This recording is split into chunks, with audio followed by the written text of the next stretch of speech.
راز در راز۔ شاہب کی کوٹھی آشیانہ پر رات کی گہری خاموشی چھائی ہوئی تھی۔ موسم گرما کی راتوں میں 11 بجے کا وقت کچھ زیادہ وقت نہیں ہوتا، لیکن کوٹھی کی پوری عمارت ابھی سے نیند میں ڈوبی ہوئی محسوس ہوتی تھی۔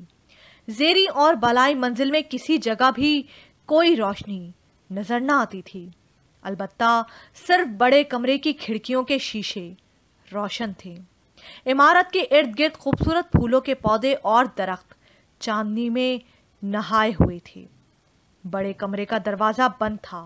اندر ایک آہنی مسیری پر جس کے قریب دوائیوں کی شیشیاں رکھی ہوئی تھیں، نجمی ایک لاش کی طرح بستر پر پڑا ہوا تھا۔ اس کے سر پر، چہرے پر اور ہاتھوں پر پٹیاں بندھی ہوئی تھیں۔ قریب ہی ایک اسٹول پر ایک نرس کے لباس میں فیروزہ چپ چاپ بیٹھی ہوئی مریض کو دیکھ رہی تھی، لیکن دراصل اس کی ساری توجہ کمرے سے باہر کسی آہٹ کو سننے پر لگی ہوئی تھی۔ نجمی کو ابھی اس حالت میں مشکل سے 1 گھنٹہ ہی گزرا تھا، لیکن اس کی حالت ابھی سے ناقابل برداشت ہو گئی تھی۔ نہ جانے کتنی بار وہ چپکے سے آنکھیں کھول کر کمرے کا جائزہ لے چکا تھا۔ اس کا جسم پھوڑے کی طرح دکھتا ہوا محسوس ہونے لگا اور بے اختیار کروٹ لینے کو جی چاہتا تھا۔ یہ عذاب تو بدترین دوزخی کو بھی نہیں مل سکتا، وہ آہستہ سے بڑبڑایا۔ خاموش، فیروزہ نے سرگوشی میں ڈانٹ کر کہا۔ کمرے میں پھر سناٹا چھا گیا۔ وقت آہستہ آہستہ گزرتا جا رہا تھا۔ فیروزہ اور نجمی دونوں کو ہی یہ شبہ محسوس ہونے لگا کہ شاید یہ ڈرامہ کامیاب نہ ہو۔ اس احساس کے ساتھ ہی ان کو واقعی نیند محسوس ہونے لگی۔ کپتان پریم کی حالت ان دونوں سے کچھ زیادہ مختلف نہ تھی۔ بڑے کمرے سے چند گز کے فاصلے پر ایک گھنے درخت تھا جس کی شاخیں کمرے کی چھت تک جھکی ہوئی تھیں۔ شاہب اور کپتان پریم نے اسی درخت کو اپنی مکیں گاہ کے لیے منتخب کیا تھا۔ حقیقت یہ ہے کہ اس درخت کی جائے وقوع شاہب کے مقصد کے لیے بہترین تھی۔ اس کے گھنے پتوں اور شاخوں میں چھپ کر نہ صرف نجمی فیروزہ پر نظر رکھنا آسان تھا، بلکہ دور پھاٹک تک اس کوٹھی کے قریب تقریباً پورے احاطے کی نگرانی کی جا سکتی تھی۔ لیکن اس وقت جیسے جیسے گھڑی کی سوئی آگے بڑھتی جاتی تھی، کپتان پریم کو یہ خدشہ قومی تر ہوتا محسوس ہو رہا تھا کہ یہ پورا کھوکھلا پن محسوس کہ یہ پورا تماشا کچھ ضرورت سے زیادہ بناوٹی ہے۔ ایک معمولی شخص بھی اس منصوبے کا کھوکھلا پن محسوس کر سکتا تھا، لہٰذا ایک چالاک مجرم پر اس تدبیر کی آزمائش محض وقت خراب کرنا ہے۔ درخت کی شاخوں کے درمیان نشست کے لیے اگرچہ مناسب جگہ تلاش کر لی گئی تھی، پھر بھی اس پر طویل گھنٹوں تک چپکے رہنا کوئی آزمودہ تجربہ نہ تھا۔ شاہب اپنے ساتھیوں کی اس بدگمانی اور بے چینی سے یکسر بے نیاز اپنے خیالات میں محو تھا۔ اس کی نظریں چاندنی میں نہائے ہوئے پورے احاطے پر دوڑ رہی تھیں، جہاں اس وقت 1 گھنٹے سے زیادہ گزرنے کے بعد بھی کوئی شے متحرک نظر نہ آئی۔ بار بار وہ اپنی کلائی پر لگی ہوئی گھڑی پر نظر ڈال رہا تھا۔ ممکن ہے وہ اخبار اس شخص کی نظر سے ہی نہ گزرا ہو جس کا آپ کو انتظار ہے۔ پریم آہستہ سے بولا۔ اس کا انتظام کر لیا گیا ہے، شاہب نے اختصار سے کہا۔ اس کے معنی ہے کہ آپ کو معلوم ہے وہ شخص کون ہے؟ کیا آپ مجھے بے وقوف سمجھتے ہیں؟ شاہب نے کہا۔ میں اندھیرے میں تیر چلانے کا قائل نہیں۔ تب تو سیدھا طریقہ یہ تھا کہ اس کو گرفتار کر لیا جاتا اور اگلے ہی دن عدالت اس کو بری کر دیتی، شاہب نے طنزیہ کہا۔ یہ ضروری نہیں کپتان صاحب کہ سیدھا طریقہ ہی مناسب طریقہ ہو۔ اس پورے کیس میں وہ شخص مستقل طور پر ہمارے سامنے موجود رہا ہے، لیکن ہم اس پر کوئی قانونی گرفت حاصل نہیں کر سکے۔ مجھے یقین نہیں کہ وہ یہاں آئے گا۔ اگر وہ یہاں نہ آیا تو مجھے نفسیات کی تمام کتابوں کو جلا دینا پڑے گا۔ اتنا اعتماد، ہم نااہل سراغ رسانوں کا یہی تو ایک سہارا ہے۔ شہاب مسکرایا. صبر سے کام لیجیے, آج صبح سے پہلے کچھ نہ کچھ ہو کر ہی رہے گا. چند منٹ بعد ہی صورتحال میں ایک نئی تبدیلی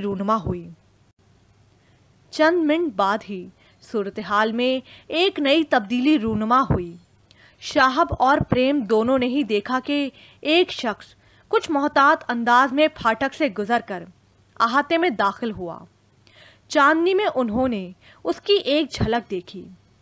وہ کچھ پس و پیش میں مبتلا نظر آتا تھا, کیونکہ کوٹھی کی طرف سیدھا بڑھنے کے بجائے وہ چاندنی سے ہٹ کر درختوں کے سائے میں ٹھہر گیا. ایسا معلوم ہوتا تھا کہ وہ عمارت کی خاموشی و تاریکی کا جائزہ لے رہا تھا. کپتان پریم کے اعصاب تن گئے.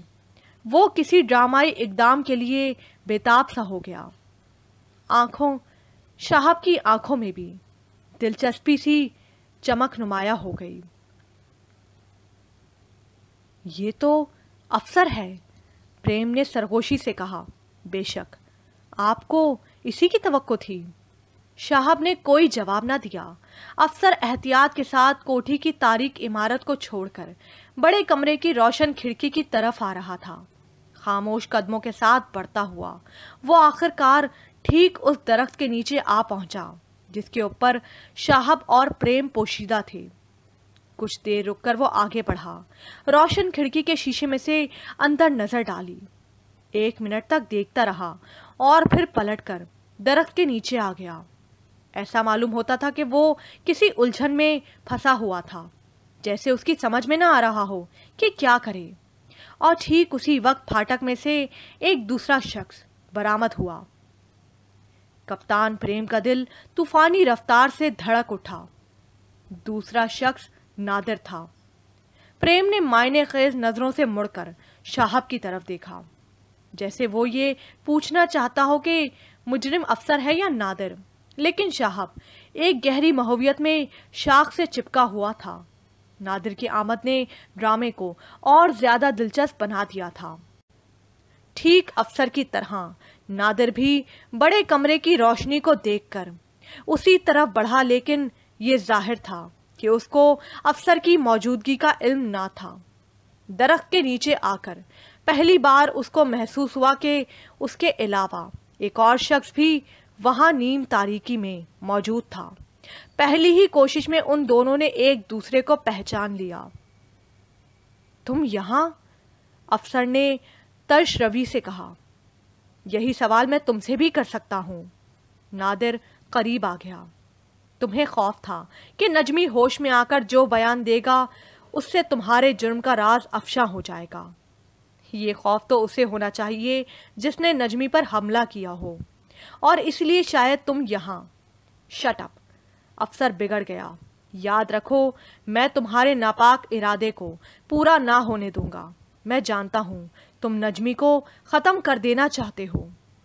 بالکل احمق ہو تم. نادر ہنسا. کیا تم سمجھتے ہو کہ شاہب اس قدر کم عقل تھا کہ نجمی کو اس طرح تقریباً تنہا چھوڑ کر کوٹھی سے چلا جاتا؟ مجھے یقین ہے وہ ضرور کہیں قریب ہی موجود ہے اور تمہارا انتظار کرتا رہا ہے, کیونکہ اس کو یقین ہوگا کہ شام کے اخبار کی رپورٹ دیکھ کر تم مجبور ہو جاؤ گے کہ ہوش آنے سے پہلے ہی نجمی کا خاتمہ کر ڈالو, تاکہ تمہارے جرائم کا راز پوشیدہ ہی رہے. خوب, تو پھر تم یہاں کیوں نازل ہوئے؟ افسر طنزیہ انداز میں ہنسا. میں جانتا ہوں کہ سب لوگوں کی نظروں میں میری ہستی مشکوک و مشتبہ ہے.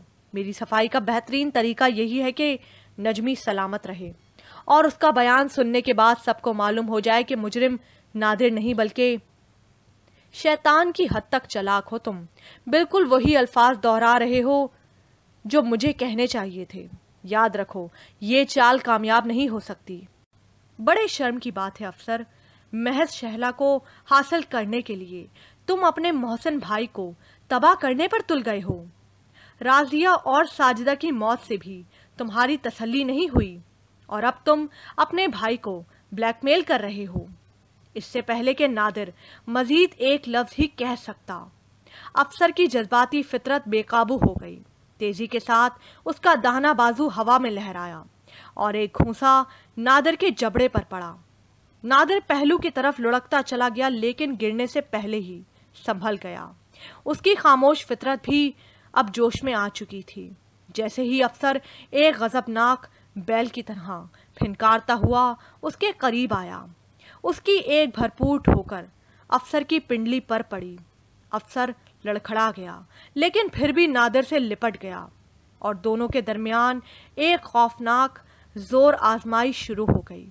کمرے کے اندر نجمی اور فیروزہ اس کشمکش کی آوازیں سن رہے تھے لیکن شہاب کے سخت ترین احکام سے مجبور تھے اور اس خوفناک جنگ کی طرف سے اس طرح بے نیاز تھے جیسے ان کو کوئی خبر ہی نہیں۔ درخت کے نیچے دونوں حریف ایک فیصلہ کن جنگ میں مصروف تھے۔ ان کی ضربات کی دھمک اور ہانپتے ہوئے سانسوں کی آواز رات کی خاموشی میں صاف صاف سنی جا سکتی تھی۔ یہ ظاہر تھا کہ ان کے دلوں میں چھپی ہوئی نفرت جوالا مکھی کے ابال کی طرح پھٹ پڑی تھی اور اگر یہ جنگ اسی طرح جاری رہتی تو خطرناک نتائج کا خدشہ ہو سکتا تھا۔ پریم نے سوالیہ نظروں سے شہاب کی طرف دیکھا لیکن شہاب ایک پتھر کی طرح بے حس نظر آتا تھا۔ اپنی بے چینی کو ناقابل برداشت پا کر پریم نے اس کے کان کے قریب منہ لا کر کہا، ان دونوں کو ہی گرفتار کر لینا پڑے گا ورنہ شاید ایک دوسرے کا خاتمہ ہی کر ڈالیں۔ یہ بڑی عجیب بات ہے، یہ جنگ، شہاب سرگوشی میں بولا۔ میں کچھ سمجھ نہیں پا رہا ہوں، چند منٹ اور صبر کیجیے۔ حریفوں کی کشمکش کچھ کمزور پڑتی جا رہی تھی۔ شاید قوت و توانائی میں وہ دونوں برابر ہی تھے۔ رفتہ رفتہ دونوں کی قوت جواب دیتی جا رہی تھی۔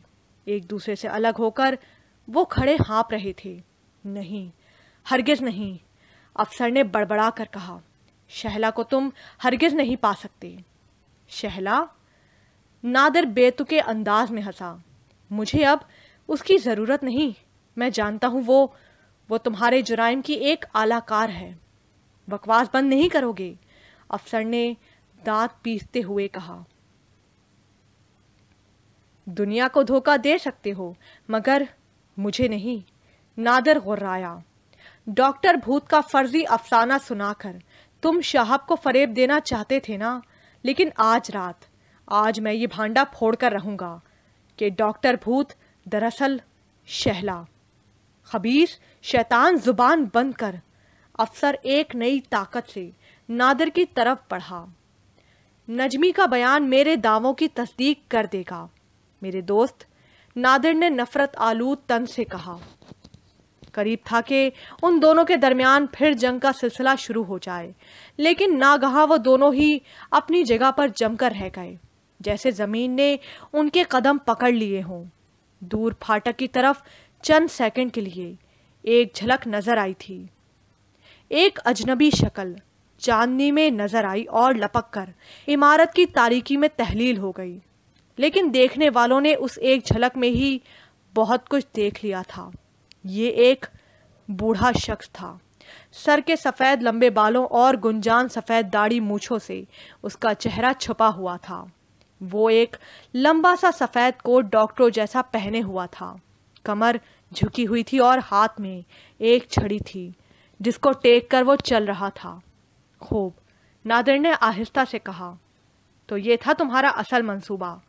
تم ادھر لوگوں کو متوجہ رکھو اور ادھر تمہاری محبوبہ ایک بھوت بن کر بے ہوش نجمی کو ہمیشہ کے لیے خاموش کر دے۔ افسر نے ایک لفظ بھی جواب میں نہ کہا۔ وہ درخت کے تنے کے قریب سمٹا ہوا بے حس و حرکت جم کر رہ گیا تھا۔